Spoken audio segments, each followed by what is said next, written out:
네, 오늘 본문의 말씀은 북이스라엘 왕 여로보암 2세가 하나님의 은혜로 북이스라엘을 부흥하게 만든 그런 이야기인데요. 먼저 이 여로보암은 통치 기간이 41년이었다 그럽니다. 41년. 우리가 보통 다윗 하면은 뭐 40년 이제 그렇게 얘기하고, 보통 하나님 앞에 귀하게 쓰임 받았던 그런 사람들이 보통 40년 정도 그렇게 사역을 감당을 했는데, 그런데 여로보암은 41년 이제 통치를 했다 그래요. 그러니까 참 많이 오랫동안 나라를 다스렸죠. 그리고 41년 동안 어려움이 많았던 것이 아니라 굉장히 인간적으로, 세상적으로 볼 때 좋은 일들이 많았던 것 같습니다. 일단은 영토를 엄청나게 확장을 했어요. 그래서 옛날 다윗 시대에, 다윗과 솔로몬 시대의 영토까지 그렇게 막 영토가 확장이 되고, 그리고 나라를 구원했다 그러는데 아마 여러 전쟁에서 승리했던 것 같습니다. 그래서 여로보암 2세 때에 그 41년간은 이스라엘 백성들이 굉장히 왕을 따르고, 또 왕에 대한 열렬한 지지와 또 여론도 굉장히 좋고 그런 시절을 이제 보내지 않았을까 싶어요. 그런데 그런 여로보암 2세, 여로보암 시대에 대해서 하나님께서는 뭐라고 말씀하시냐? 오늘 24절에 보면은 여호와 보시기 악을 행하여 이스라엘에게 범죄하게 한 느밧의 아들 여로보암의 모든 죄에서 떠나지 아니하였더라 그래요. 여러분, 북이스라엘 왕들 가운데 어쩌면 가장 성공한 왕이 여로보암 2세였을 겁니다. 그런데 오늘 본문에서 하나님은 이 여로보암을 뭐라고 말씀하시냐면은 굉장히 성공적인 왕이고 내 마음에 합한 왕이고, 와, 정말로 통치를 잘했다 그렇게 말씀하시는 게 아니라 오히려 하나님 보시기에 악을 행했다 그래요. 그리고 이스라엘에게 범죄하게 한, 다시 말해서 북이스라엘의 북쪽인 단과 남쪽 베델에 금송아지를 세웠던 이 여로보암 1세죠. 그 여로보암의 1세의 죄에서 떠나지 않았다 그래요. 그러니까 여러분 한번 생각해 보십시오. 이 41년 동안 여로보암이 나라를 다스렸을 때에 이스라엘 백성들은 여로보암에 대해서 굉장히 긍정적이었을 것이고, 굉장히 GDP도 많이 올라갔을 것이고, 그죠? GNP도 많이 올라갔을 것이고, 그렇게 사람들은 잘 먹고 잘 살게 되는 그런 시대를 보냈을 텐데, 그런데 하나님은 오히려 이 여로보암 2세에 대해서 굉장히 박한 평가를 하고 계십니다. 그가 성공한 왕이라고 말씀하시는 게 아니라 오히려 악한 왕이라고 그러고요. 그리고 왜 악했냐면은 여로보암 1세의 죄에서 떠나지 않았다는 거예요. 다시 말해서 금송아지를 섬기는 그 죄에서 떠나지 않았다는 겁니다. 그러니까 41년 동안 여로보암은 국정을 이끌어가는 그 동력을 무엇으로 삼았냐? 바로 금송아지를 숭배하고, 우리가 이렇게 잘하면, 열심히 하면, 일치단결해서 그렇게 외적들과 싸워 나가면 금송아지와 같은 그런 하나님이 우리를 부강하게 만들어 주실 것이고 잘 먹고 잘 살게 해줄 거야. 이제 그렇게 백성들을 이끌어 나갔다는 거죠. 그런데 그게 뭐냐? 하나님 앞에서 그게 죄라는 것입니다. 그게 죄였다는 것입니다. 여러분, 이 금송아지를 믿으면, 다시 말해서 이 하나님이 금송아지 같은 분이고 이 금송아지가 하나님이라고 믿으면 어쩌면은 부강하고 잘 먹고 잘 살고 전쟁에서도 승리할 수 있고, 그리고 영토를 넓힐 수도 있을지 모르겠어요. 여러분, 그런데 도대체 이 금송아지는 뭐가 문제일까요? 하나님이 금송아지 같은 분이라고 말하면 안 됩니까? 금송아지를 하나님이라고 믿으면 안 됩니까? 왜 금송아지를 숭배하고 금송아지가 바로 여호와 하나님이라고 말하는 것이 잘못된 것이죠? 바로 금송아지를 하나님이라고 믿으면요, 하나님이 금송아지 같은 분이라고 믿으면요, 결국 이 땅에 공평과 정의가 깨지기 때문입니다. 다시 말해서 물질 만능주의, 황금 만능주의, 만모니즘, 그것이 이 세상을 뒤덮어버리고 득세하게 되면은 왕으로부터 시작해서 모든 백성들이 하나님의 정의에 대해서 외면하게 되고, 하나님의 평화에 대해서 외면하게 되고, 돈이 최고고, 싸워서 이기면 최고고, 땅 넓히면 최고고, 우리가 잘 먹고 잘 살면 최고라고 하는 그런 시대가 되기 때문입니다. 오늘 본문에서 그것에 대해서 자세하게 나오진 않았는데요, 여러분 나중에 기회가 있으면은 우리가 선지서를 한번 읽어봤으면 좋겠습니다. 특별히 북이스라엘에 대해서 예언하는 소선지서들이 있거든요. 아주 짧은. 그런 선지서들을 보면은 한결같이 뭘 얘기하고 있어요. 결국에는 느바앗의 아들 여로보암의 죄가 무엇이고 그 죄를 따랐던 그 결과가 무엇이냐면 바로 이스라엘 백성들 안에서 결국은 서로 죽이고 죽는, 피 흘리고, 내가 성공하기 위해서 다른 사람을 짓밟고 내가 이기기 위해서 다른 사람을 죽이는 그러한 사회가 되어 갔던 거예요. 그리고 그 결과는 뭐예요? 여로보암이 금송아지를 세웠고 그리고 그 이후의 왕들이 전부 다 이 금송아지를 숭배했던 그 결과가 뭐였냐면 바로 아수르에게 멸망하는 것이었어요. 여러분, 그래서 오늘 본문을 통해서 우리가 중요한 교훈을 하나 얻을 수 있는데 그게 뭐냐면 우리가 아무리 이 세상에서 성공적인 삶을 살았다고 해도요, 그것이 과연 기준이 뭐냐 하는 것을 우리가 살필 필요가 있다는 것입니다. 정말로 하나님 보시기에 그것이 성공이냐, 아니면은 정말로 사람들이 말하는 성공이냐, 우리가 추구하는 성공이 무엇이고 우리가 정말로 얻고자 하는 성공이 정말로 하나님이 원하시는 그거냐, 아니면 세상 사람들이 말하는 그것이냐, 그게 바로 오늘 저와 여러분의 싸움이라는 거예요. 아마 저도 마찬가지고 여러분 모두가 다 그런 감정을 느끼며 살아가고 있을 거예요. 상대적 박탈감. 악인들이 때로는 형통한 것을 보고, 정말로 돈을 사랑하는 사람들이 잘 먹고 잘 사는 것을 보고, 돈을 벌기 위해서 온갖 나쁜 짓을 하는 사람들이 떵떵거리며 사는 그런 모습들을 볼 때 우리 안에 상대적 박탈감이 있을 수가 있거든요. 그리고 나는 왜 저렇게 살지 못할까 하는 그런 마음이 생길 수가 있거든요. 그런데 왜 우리 마음에 자꾸만 그런 마음이 생깁니까? 우리 삶의 기준이, 우리의 성공의 기준이 하나님 앞에서 우리가 아직까지 바로 세워져 있지 못할 때에 그때 우리는 악인의 형통을 보면서 부러워하게 되는 그런 일들이 일어나게 되는 거죠. 그래서 우리는 우리의 마음속에 질문해야 될 것 같아요. 하나님 보시기에 과연 이것이 성공이냐 실패냐, 그리고 나의 성공과 나의 실패가 과연 세상 사람들이 말하는 성공과 실패냐, 아니면 하나님도 나에게 이것이 성공이다 실패다라고 말씀하시는 거냐. 그렇게 우리가 과연 나는 하나님의 성공과 그리고 하나님의 실패라는 그 기준을 가지고 살아가고 있는지 우리가 한번 되돌아봤으면 좋겠습니다. 우리 주님의 십자가를 한번 생각해 보십시오. 예수님의 제자들을 비롯해서 많은 사람들이 우리 주님이 예루살렘에 가셔서 왕이 되기를 원했습니다. 수많은 군중들이 예수님을 왕으로 세우고자 했습니다. 그런데 우리 주님은 그것을 거부하셨습니다. 왜냐하면 우리 주님이 십자가 고난 받지 않고 우리 주님이 예루살렘에서 왕이 되시면 그것은 하나님 보시기에 실패이기 때문입니다. 악한 마귀는 우리 예수님에게 그런 실패를 안기기 위해서 수없이 유혹을 했죠. 이번 주일 설교 본문이 우리 예수님이 광야에서 마귀에게 시험 받으시는 그런 본문인데요. 마귀가 주고자 했던 게 뭐냐면 예수님에게 십자가 고난 없는 영광, 십자가 고난 없는 승리를 주려고 했던 거거든요. 그래서 3번이나 예수님을 시험하지 않습니까? 그런데 예수님이 단호히 그것을 거부하십니다. 왜냐? 그것은 하나님의 기준에서는 성공이 아니고 실패거든요. 하나님의 기준에서는 그것이 승리가 아니라 패배거든요. 반대로 제자들은 우리 주님이 십자가 고난 받으시는 것을 반대했고, 베드로는 우리 주님을 붙들고 항변하기까지 하지 않습니까? 예수님 당시에 제자가 스승을 붙잡고 따지고 항변하고 하는 것은 있을 수 없는 일이었거든요. 그런데 베드로는 그렇게 합니다. 왜냐? 절대로 예수님은 십자가의 고난 받으면 안 되었거든요.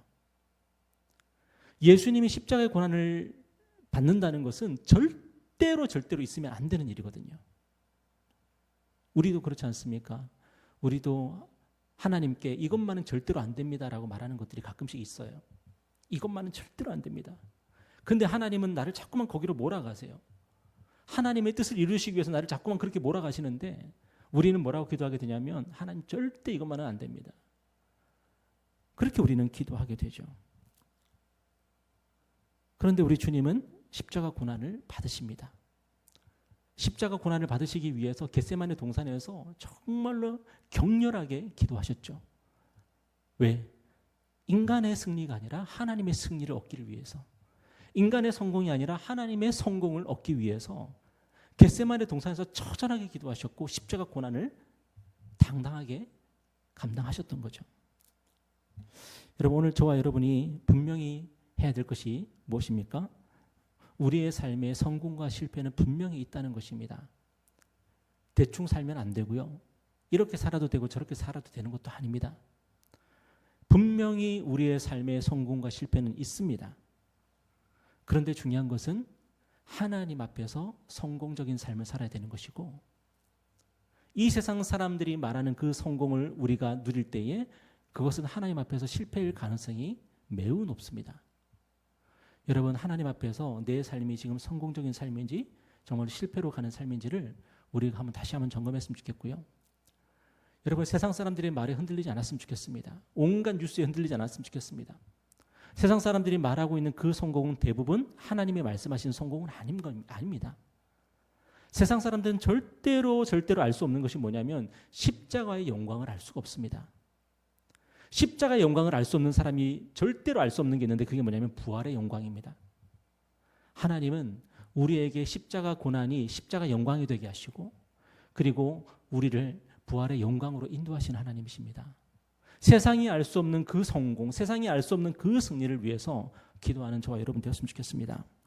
그리고 오늘 본문이 우리에게 증거하는 것이 뭡니까? 여로보암 2세의 성공은 그가 잘나서, 그가 훌륭해서 얻은 것이 아니었다는 것이죠. 여로보암 2세가 성공적인 왕이 될 수 있었던 이유가 무엇입니까? 그가 탁월해서 유능해서가 아니라 하나님의 은혜 때문이었다는 겁니다. 오늘 26절에 보면 이런 말씀이 있거든요. 오늘 말씀 뭐라 그래요?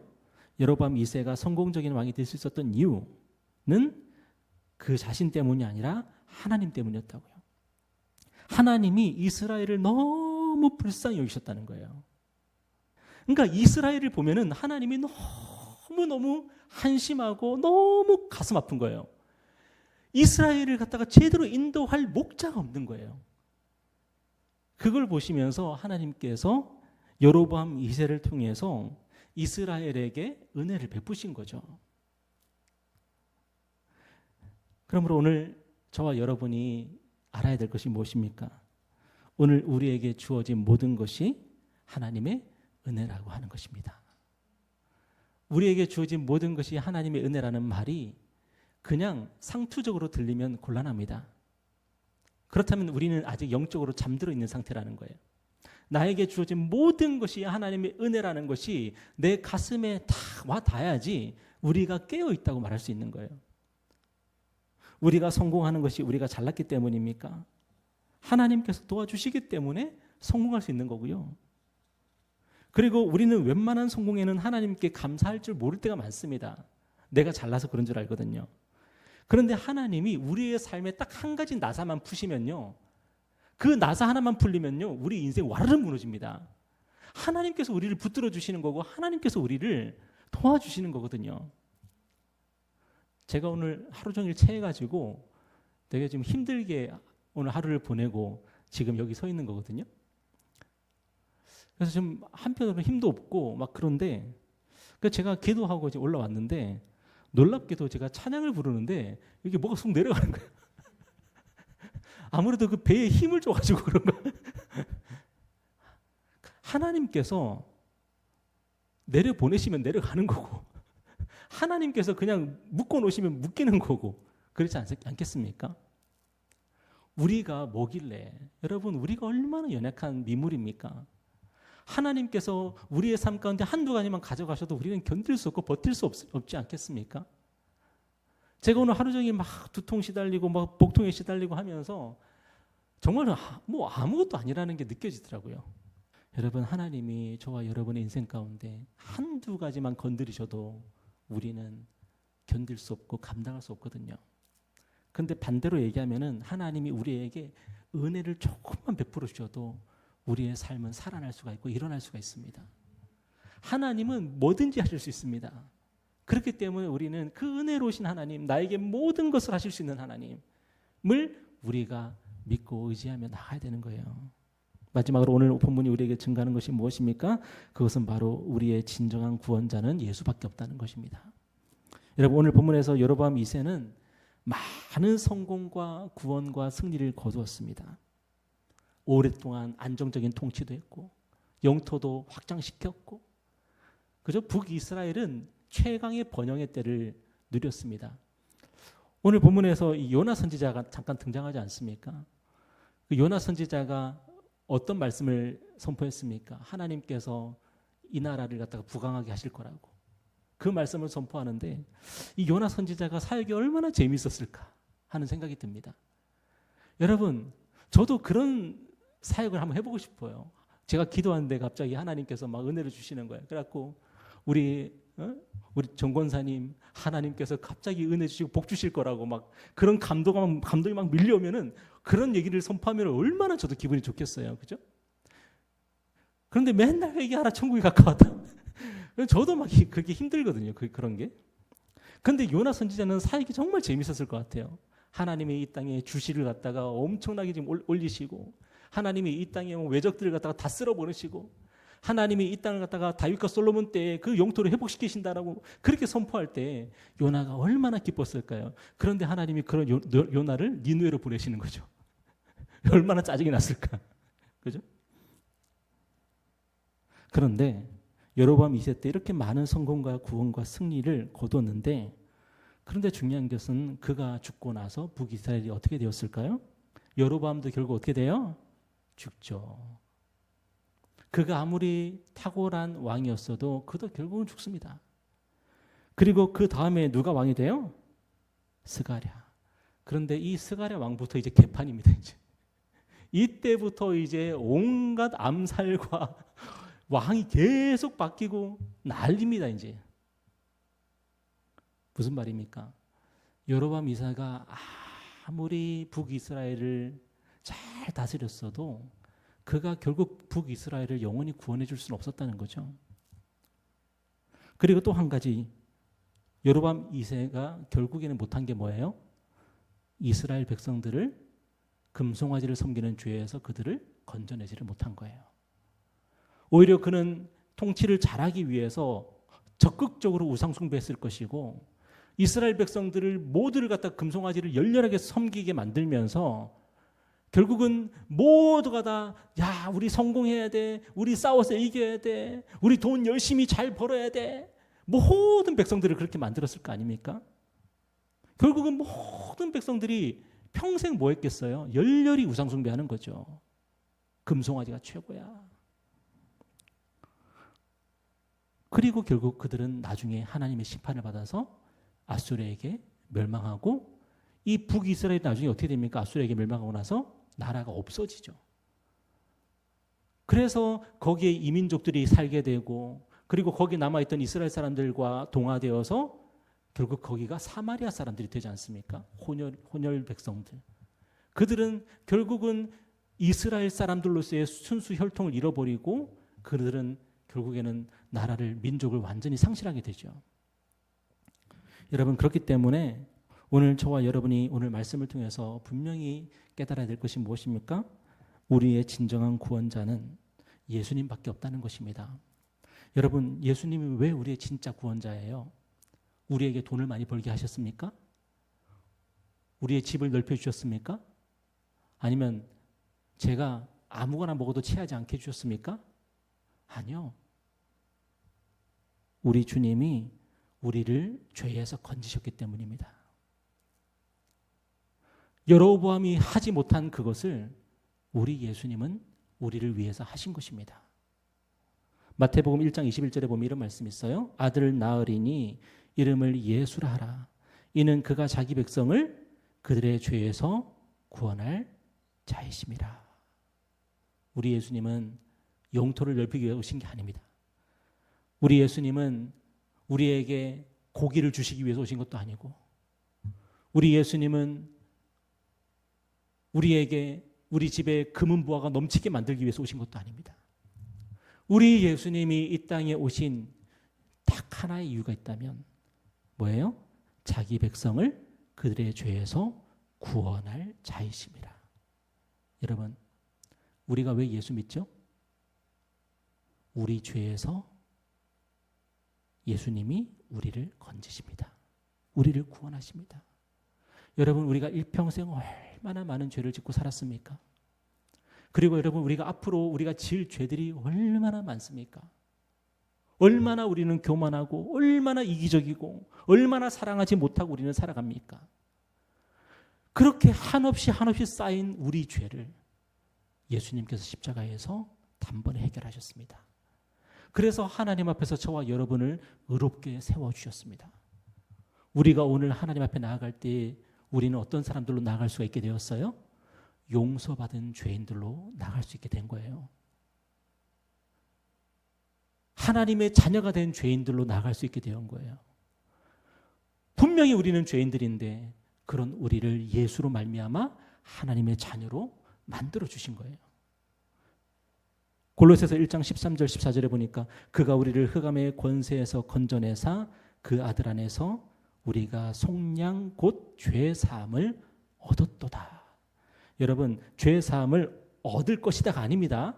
예수 믿을 때 뭐 얻게 될 것이다 그렇게 믿지 마시고 예수 믿을 때 어떻게 돼요? 속량 곧 죄 사함을 얻었도다. 이거는 바뀌지 않습니다. 변함이 없습니다.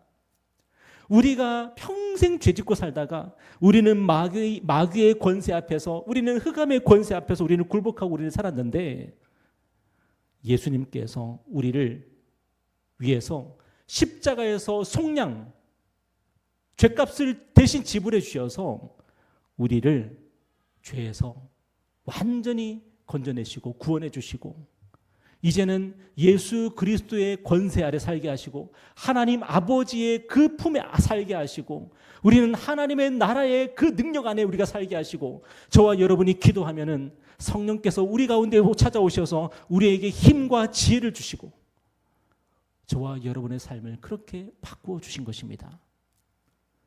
그래서 우리가 구원을 위해서 기도하고 죄 사함을 위해서 기도하고 우리가 은혜를 위해서 기도하고 우리가 성령을 위해서 기도하고 그렇게 우리가 기도할 때에 하나님께서 예수 그리스도 안에서 우리를 응답하시고 구원해 주시는 것입니다.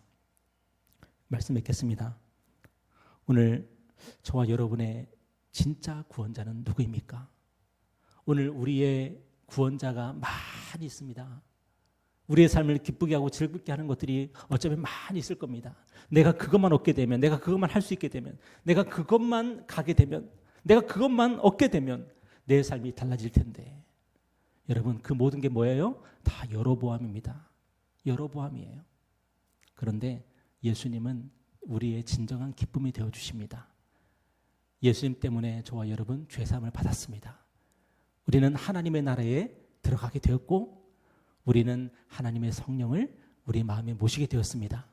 여러분, 그 은혜를 기억하고 손꼽으면서 살아가는 저와 여러분 되기를 바라고요.